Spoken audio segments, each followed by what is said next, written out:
കലാകാരൻ എന്ന് പറയുന്നത് ഒരേ സമയം പാട്ട് പാടാനും നൃത്തം ചെയ്യാനും കഴിവുള്ള ആളായിരിക്കണം. അതുകൊണ്ട് ചേട്ടൻ എന്താണ് ഉദ്ദേശിക്കുന്നത്? നാശത്തിലേക്കാ നിങ്ങൾ പോകുന്നത്. അത് ഞങ്ങൾ അങ്ങ് സഹിച്ചു. ആലമ്പൻ ജോസ് പെരേര. അയ്യേ അതപ്പതരം എങ്കിൽ ഞങ്ങൾ പോകാതെ ഇരിക്കടോ. സുനാമി മുഖം വന്നിട്ട് നമ്മൾ പിടിച്ചിരിക്കുന്നില്ലേ? ഓ ദൂരെ വഴിയല്ലാണോ?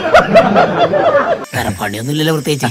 ഇതൊക്കെ എന്റർടൈൻമെന്റ് അല്ലേ? നിനക്ക് ഉളുപ്പുണ്ടാ? 4 എണ്ണം ഉണ്ട് അലക്കിയിട്ടിരിക്കുക. നീ ഒരു കാലത്ത് നന്നാവില്ലെന്ന് ഉറപ്പിച്ചു തന്നെയല്ലേ? ഞാൻ നന്നാവല്ലേ ഹമീദക്ക? എടാ കിഴങ്ങേ ഉടുപ്പല്ല, നിനക്ക് ഉളുപ്പുണ്ടാന്ന്. ഇല്ല പട്ടി നാറി, നിന്റെ അടുത്ത് ഞാൻ എന്തോ ഉണ്ടാക്കാൻ വന്നോ? ഞാൻ നിന്റെ വീട്ടിനകത്ത് വന്നോ? നിന്റെ കുടുംബത്ത് കയറി വന്നോ? ഇല്ലല്ലോ. സാർ ഇപ്പൊ ഇവിടെ വന്നതിന്റെ ഉദ്ദേശം ഞാനേ പുതിയ പ്രതിഭകളെ കണ്ടെത്താൻ വേണ്ടി വന്നതാ. ചീപ്പ് ഷോ അല്ലേ? അപ്പൊ കൂടെ ഉണ്ടായിരുന്ന ടീമുകളൊക്കെ പോയാ? അയ്യോ, ഇത് ഷോർട്ട് ഫിലിം അല്ല, സീരിയലാണ് എന്റെ ഉദ്ദേശം. ദൈവത്തെ ഓർത്ത് ഞങ്ങൾക്ക് ഇത്തിരി മനസമാധാനം എന്താ? ഒരു ചെറുക്കനും പെണ്ണും കല്യാണം കഴിക്കണം. അങ്ങനെ അവരുടെ ആദ്യത്തെ പ്രസവത്തിന് അവർക്ക് ഇരട്ട കുട്ടികൾ. മൂവേഷട്ടെ ചെയ്യുമ്പോ എന്തെങ്കിലും പറയിട്ട് പോകണം. അതോ അതിന്റെ റിസൾട്ട് എനിക്ക് കിട്ടും. റിസൾട്ട് കിട്ടും. ആ പിന്നെ അത് മതി. ഇതിലാണ് ഇനി ടെസ്റ്റ് വരാൻ കിടക്കുന്നത്. എന്താ ടെസ്റ്റ്? അതായത് ഈ ഭർത്താവിനൊരു സംശയം, ഈ ഇരട്ട കുട്ടികളിൽ ഒന്ന് അവന്റെ അല്ലെന്ന്. ഇത് എഴുതിയത് നീയാണ്. അതെങ്ങനെ മനസ്സിലായി? ഈ ടെസ്റ്റ് കേട്ടപ്പോ മനസ്സിലായി. തൊലിക്ക് നല്ല കട്ടിയാണല്ലേ?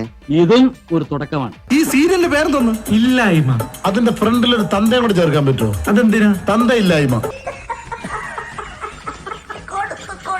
ശരി, എന്നാലും എന്റെ കപ്പ് ഞാൻ പൊക്കോളാം. ഓ മിസ്റ്റർ അലമ്പൻ, ഒന്ന് അലമ്പാതിരിക്കൂ. കമ്പെടുത്ത് എറിഞ്ഞ് ഇട്ടുകൊടുത്താലേ തലക്ക് നോക്കി. നിങ്ങൾക്കത് രസമായിരിക്കും, പക്ഷെ ബാക്കിയുള്ളവർക്ക് ഇവിടെ കിടന്നുറങ്ങാൻ പറ്റുന്നില്ല. കഷ്ടപ്പാടിന് ഒടുവിലൊരു എന്താ പറയാ, ഒരുപാട് പേര് ചെറിയൊരു വിജയം. ഈ ഒരു അവസ്ഥയിൽ എങ്ങോട്ടാണ് ഇവരുടെ ഒരു പോക്ക്? സസ്ത്രീ തെറ്റ് വരെ